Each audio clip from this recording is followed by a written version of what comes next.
Oh no, no. Am I genius? What's happening? Here we go. Oh, okay, that's delicious. Breakfast burgers. Burgers that you eat for breakfast. So just a burger, but it's got breakfast stuff on it, which is still just a burger, but it's for breakfast. So breakfast burgers, a little hard to define. Like, obviously there's a runny egg on there usually, there's some bacon, but you could put a runny egg and bacon on a normal burger and I'd still eat it for breakfast, lunch, or dinner. What makes an actual breakfast burger? What would the ideal breakfast burger be? So today I'm gonna meet up with the Burger King. Not that one, the real one. George Motz is the chef and owner of Hamburger America, the best smash burger in New York City, probably the world. And he's gonna give me a little insight into what his favorite breakfast style burger is, and we're gonna brainstorm together. What is the ultimate breakfast burger? Let's go. This episode of Brunch with Babish is brought to you by Danish Creamery. Churned to 85% butterfat for extra rich taste and extra creamy texture, Danish Creamery European-style butter is the secret ingredient to leveling up almost any dish, including today's breakfast burger. Danish Creamery's butter is an innovative blend of Danish heritage and American innovation, and the product simply speaks for itself. For more info on Danish Creamery, head to the link in the description or scan the QR code. So I'm here today with the preeminent burger scholar in the known universe, George Motz. Thank you so much for having me. Thanks for coming in. Well, I've never tried the burger here. Oh, yeah. Because I can't get in. It's too many lines, too many people. You don't say that. You can get in. It's usually slow Monday at 3 p.m. Noted. All right. Folks, I'll see you there. Monday at 3 p.m. Every Monday, I'm going to be here. So we're here today to talk about breakfast burgers. Yeah. How do you feel about breakfast burgers? I think any burger you eat before noon is a breakfast burger. I'm going to make you the ultimate breakfast burger. What does that look like to you? Like, are the buns like, do we go sweet for the buns or something like that? No, I'm not a big fan of sweet buns. So I would much rather err on the savory side of things. To me, a burger has to be something there's got to be a vehicle for getting it into your face. Okay. So sure, if I had waffles, they're not yeasty, but they're definitely bread. I was going to say a yeasted pancake or waffle. Yeah. Maybe that would do it. So you do need some sweetness in a burger because you want to create a flavor profile that's complex. Yeah. So it has to have a little bit of the yeast on the bun is so good. It's got to be savory. Obviously, it's the salty side. It has to have some amount of sugar, and it's always good if you have a crunch in there as well. So it covers all of the different things you want to have in your mouth at the same time. So what I'm going to try to do is take that information. I'm going to try to make a breakfast burger. Okay. If I bring it back to you here, will you try a bite of it? Absolutely. Yeah. Hey, if you're cooking, I'm eating. All right. Thanks so much, man. So George had a couple interesting thoughts there. The most interesting of which I thought was pancakes. Pancakes as buns. Now, it'd be easy enough to just whip up some, smaller pancakes and use them as buns. I guarantee there's some frozen thing in Trader Joe's that does exactly that. Not today. Traditional pancakes are very, very sweet, very enriched, very short, very delicate, very absorbent. None of these things does a great hamburger bun make.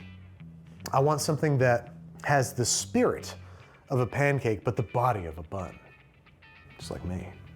So what I'm gonna do, first to bring the yeasty flavor that George said is so important, I'm gonna make them yeasted pancakes. That's easy enough. But then I'm going to do something that runs counter to every instinct and voice of knowledge I've ever heard, which is I'm going to beat the hell out of this pancake batter. I'm gonna make it nice and thick, and I'm going to whisk it within an inch of its life so that it develops gluten. I want these pancakes to have a little body for your teeth to sink into them a little bit. This is not something you'd never normally want when making pancakes, but in a burger bun context, I think we need to sort of meet halfway. So I'm gonna make, I think, something entirely new. Then again, nothing's entirely new. Now onto the burger patty. I know he'd probably kill me if he heard me say this, but I'm gonna add some dried spices to this patty, just a little reminiscent of breakfast, a little bit of dried sage, some dried garlic, some dried onion powder, the things that you might find in breakfast sausage, just a little bit. I don't want it to taste like breakfast sausage. I want it to taste like a breakfast burger. Egg, I think I'm gonna go sunny side up with a nice runny yolk. For sweetness, I'm gonna roast some thick cut bacon, and toward the end of roasting, I'm gonna brush it down with maple syrup. Just enough to give it a little glaze and a little bit of sweetness and just inform the maple flavor. And all in all, we should end up with a burger form factor that is well and truly breakfast, something that you'd feel weird eating at 4 in the afternoon. That's my goal. It's a weird goal to have, and it's a first, I think. I bet nobody's ever set out, like, I'm gonna make a sandwich or food that you would feel weird eating at 4. I'm a trailblazer. So let's get started. First thing we have to do is make a kind of a pre-ferment. All I want to do is invent a whole new kind of pastry slash baked good on my first try. Is that so much to ask? I'm going to add 1 packet of active dry, and let's give it some sugar to munch on. Yeast loves sugar. It's just like us. 20 grams of sugar in there, plenty for the yeast to snack on, and plenty to make these bun cakes. Bun cakes? They better turn out good now, because that's a $1 million name. To make these bun cakes distinctly sweet, but not cloyingly so. So 150 grams of water, 100 grams of milk. I'm gonna heat the milk and water mixture to about 105, 110 degrees Fahrenheit. A little warm just to get the yeast woken up, get to work, sit at your desk, do your job, fart out some carbon dioxide, and make some bubbles. I'm gonna add that to this flour and yeast mixture. Yeah, just a cursory stir there, get everybody together. It's gonna depend on your oven, but my oven, when I leave the lights on for 20 minutes, gets to be about a balmy 88 to 95 degrees in there. If I leave it any longer, it starts to get too hot. So let's set a timer for once. Okay, it's been about 45 minutes, and our pre-ferment has lived up to its namesake because it has pre-fermented into a nice, bubbly, yeasty, alive, and active mixture. 425 grams of bread flour, and now I have a remaining 150 grams of milk. I'm going with buttermilk this time. That's hopefully gonna keep these a little tender. Like, buttermilk has a tenderizing effect, it adds a little bit of tang. So hopefully it will keep these from getting too tough. I'm also gonna add 1 egg. This is normally not in an English muffin recipe. This is what's turning it into a English buffin. English bunfin. What do we call these before? Roll cakes. Cake roll. No. Bun cake. Bun cakes. That sounds like bunt cake. We'll figure it out. Which I'm adding straight to the buttermilk, and I'm beating up just to make sure that we don't end up with any streaks in there. These are both room temperature, by the way. You don't want cold. There we go. In it goes. And 40 grams of Danish Creamery unsalted butter, because that could have gone real wrong, but it went just right. Because we're gonna add our own salt, 2.5 teaspoons worth of salt. I have no idea if this is gonna work, so let's hope for the best. What I'm looking for is like a true halfway point between, is this a dough or is it a batter? Cross your butts. I'm thinking that, like, this should be thick enough that I can't pour it, but I take oiled hands and I can shape it. And I can measure out like an amount and drop it in my ring mold to fry it. Maybe I can just fry it as is. So many things to try. Also, as you can see, I'm doing something you'd normally never do anywhere near pancakes, which is I'm mixing it thoroughly. I want decent gluten development. This needs to be, you know, something that has texture and toothsomeness to it. Can't be all crumbly and tender, just like a pancake. This is kind of exactly what I was picturing. If this were bread dough, I'd be like, shoot, overhydrated. If this were pancake batter, I'd be like, oop, I made bread by accident. But for our purposes, that's just about right. That's kind of exactly what I was picturing. It's a really cool consistency. Because if you work fast, it doesn't stick, but if you linger for even a second too long, it sticks. Look at that, that's beautiful. I'm loving this. All right. Whoa, probably just broke that scale. Hit it with a clean, moist kitchen towel, top it up with a plate. You got yourself a relatively sealed off dough that's not gonna dry out. This guy, I'm gonna let bulk ferment at room temp for 45 minutes. It seems like it was very active when I got it started. 45 minutes. I think that these need to be shaped into pseudo rolls, and let's start shaping these suckers. Oh yeah, it's poofing up real nice. Really nice, Douglas. Very expensive. Let's Stop throwing him at the scale. So I'm just gonna kind of roll these into a ball, and then I'm gonna pat them out into a flat ball. Maybe give them a little stretchy poo. There we go. And I am gonna wrap this plastic a little tight because I don't want them growing up too much, just out. This is probably a bad idea actually, because that's gonna make them absorb the oil.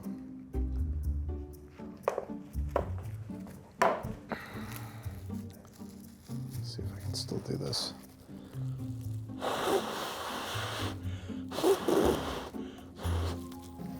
Yeah, buddy, that was the coolest shit I've ever done in my entire life. Let's let these guys rise. My poofy guys are looking poofed.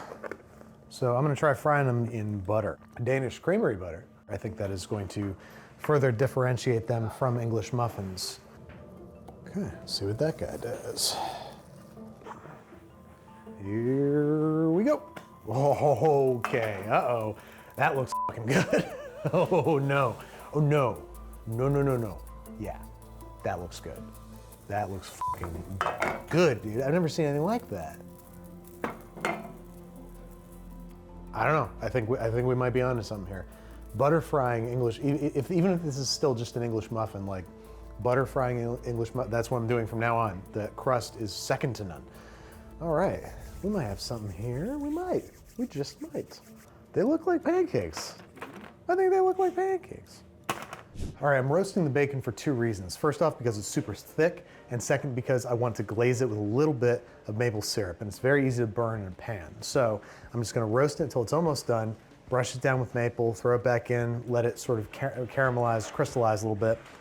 We'll have ourselves some very, very lightly maple flavored bacon. Okay, as if on cue, our bacon is emerged, not quite done, don't worry. What we're gonna do is give it a flip and give it a brush. George was particularly perturbed by the idea of the burger being too sweet, so this is really not to introduce too much sweetness, more to inform a flavor. Just enough so that your brain cross-references it with the pancake-like bun and says, oh yeah, I know what's going on here, as they head back into the oven. Let's check out the bread. They're thinner than I would like. I think our final product, I'll try to get them a little bit taller and prouder. I can toast up one of these guys. Yeah, it's really not getting much toasting action because it's not making that much contact. So if I go English muffin style, toaster. If I go stovetop style, we gotta do it right. I think the bread needs like an element of something, whether it's like mustard or maple or something like. Maple mustard, perhaps? Nico and I just had a tete-a-tete, and I think we settled upon something brilliant. He said, it needs something like maple or mustard spread on the bread, and I was like, what about maple mustard, motherfucker? And then our shirts flew off and we chest bumped, and it was awesome. It was awesome. So now I'm gonna do that real quick. I'm gonna do 3 tablespoons worth of maple syrup. Fuck honey mustard next time you get chicken strips. God damn it. I'm getting more of it on me than in me. Whoa. That's exciting. That's an exciting condiment. I like that a great deal. I could see that working in a number of breakfasty or even savory applications, maybe with more mustard. That's delicious. I love honey mustard and all, but this gives a whole new dimension to it. So now we gotta talk beef. I'm definitely doing smash burgers, which means that I can do something a little naughty, which is season the burger meat a little bit. Something you normally never wanna do because it will ruin the burger's texture. But I'm just gonna throw a little bit of breakfast sausage flavor in there. Nothing too crazy, just a little bit of sage, some garlic powder, onion powder, a little bit of chili flake, and some salt and pepper. Don't wanna overwork it, but again, these are smashies. They're gonna be pretty forgiving. So now, roll these into little 3-ounce balls. Okay, bacon's done, right on time. Beautiful. This bacon is gonna be hot as fuck because it's buried in sugar, but also it's gonna be soft and pliable. I want it to be pretty crisp. So we're gonna let that cool off for a sec. I am ready to make a burger. Oh, let's grab our very prettiest one. What the hell do we call these? And I wanna give this a really pro slice, so I'm gonna, a little bit higher, just Just a slice of American cheese is worth. Perfect. Ooh, cuts like a dream. All right, yeah, that's gonna griddle up real nice, I think. All right, let's toast those up real quick using, of course, some delicious Danish creamery butter. Get that nice and toasty. That's one thing I learned from George is you can't be conservative with the butter. The other thing is like these are resilient. I think it's so necessary for so many reasons to knead it for as long as we did because like if you press down on a pancake the way that I'm pressing down on this, you destroy it. But this has structural integrity. It has elasticity, bounce back. Like I kind of love it. When you toast buns like this, you're gonna want to let them cool on a wire rack. Otherwise, condensation is going to build up between them and your surface and form what is so dreaded by Fraser Crane as toast sweat. So make sure that this is going to keep them from getting soggy and you won't lose the nice crisp that you built here. All right, I think we're ready to start doing stuff. We got a nice smoking hot cast iron skillet with a little bit of oil.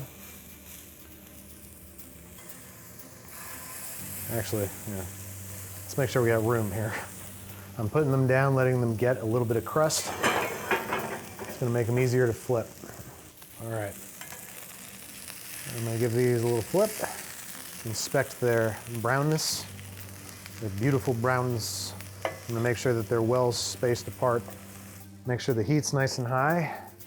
And here we go. We gotta make these big.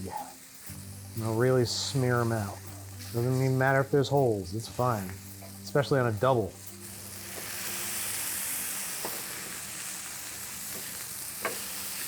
Now, I'm grabbing my ring mold. I'm gonna thoroughly butter this guy with some DCB. Just to make sure that egg doesn't stick. I'm gonna drop that right next to the burgers. A little butter. Carefully crack. Let's give these burgers a flip. I think they're just about there. Nice.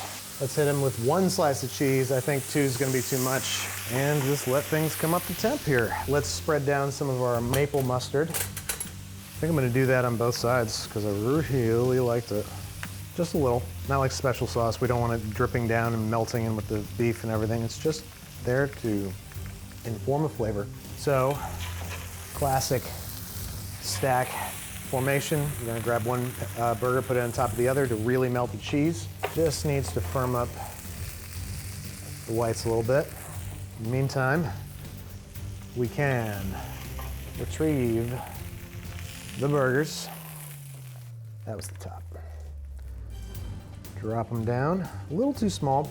I will forgive it. I'm going to take this bacon and I'm going to chop it up. I think I learned a lesson here. I think I used too thick bacon and it's too meaty and it's candied. So it's too hard. It's hard to chew through. So I don't know if this is a good idea. I think it is. I'm gonna load this up with this candied bacon in nice, convenient, more biteable pieces and retrieve the egg. All right, I'm gonna push it down, and when I do, get your ponchos on. Boop. You're in the splash zone. There we go. There's the breakfast sandwich, boys.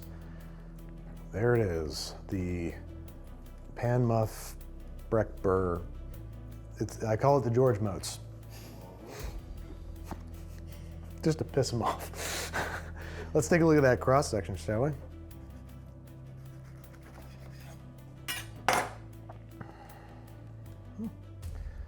Yup. Breakfast in I was about to say in a bite, in a lot of big, heavy, nasty bites. All right, let's try it out.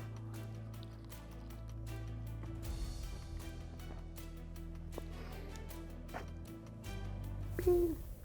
Bullseye. That's f***ing delicious. Okay, let's walk through it. The patties are nice and juicy, still very tender because they're mostly surface area. They're mostly crunch. The bacon works so much better now that it's not big, chewy, steaky pieces. Like it's nice little crunchy bits. So getting thinner bacon next time so that it's all crunchy throughout, that's going to be the key. The egg's perfect. It's an egg. It's a runny egg fried in butter. What else do you want? The maple mustard is inspired. I don't think it could have come from one mind. We needed to merge minds in order for it to happen. And I'm so glad we did, because it's just the right amount of breakfast flavor that I was looking for, but we don't need the flavor of the maple to be coming from the bacon because it comes through in that sauce. And that sauce is the perfect mixture of sharp and piquant and sweet and breakfasty. It's like right there. I think I'm ready to go impress the Burger King. The real Burger King. George Bones. I hope he likes it. If not, I'm gonna take it to Burger King and see what they think.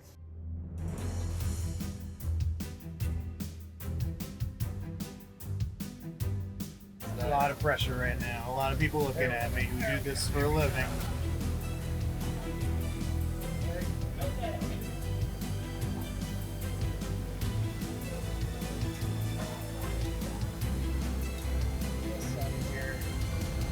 Yeah. 30 seconds. Okay. I've never deep fried bacon before.